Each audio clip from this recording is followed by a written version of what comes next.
அண்மை செய்தியை பார்த்து வருகிறோம்.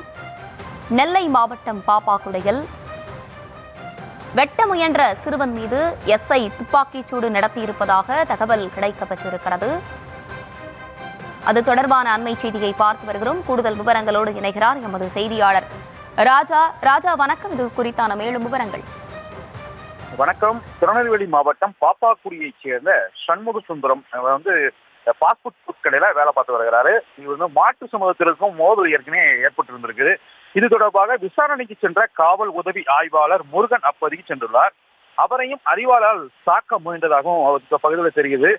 அது மட்டும் இல்லாம அந்த பகுதியில் உள்ள வீட்டின் கழிவறையில் சென்று தன்னை பாதுகாத்துக் கொண்டதாக அந்த காவல் ஆய்வாளர் பேருக்கார். ஏன்னா ரெண்டு பையங்களுமே அறிவாளால் அந்த காவல் உதவி ஆய்வாளர் தாக்க முயற்சிக்கிட்டு இருக்காரு. அப்போ உதவி ஆய்வாளர் பாதுகாப்புக்காக உள்ள வீட்டில ஒதுங்கி இருக்கிறாரு. அக்கழிவரின் கதவியும் சிறுவன் அறிவாளர் வெட்டியுள்ளான். உள்ளே இருக்கின்ற உதவி ஆய்வாளருக்கு இதில் காயம் ஏற்பட்டதாக தெரிகிறது. இதனை அடுத்து அவர் தனது துப்பாக்கியால் சிறுவனை சுட்டதில் அவனுக்கு வயிற்று பகுதியில் குண்டு பாய்ந்தது. காயம் எதுவும் ஏற்படல.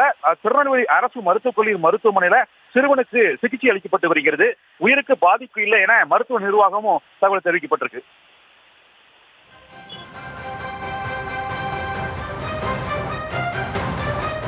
விவரங்களை வழங்கியமைக்கு நன்றி ராஜா.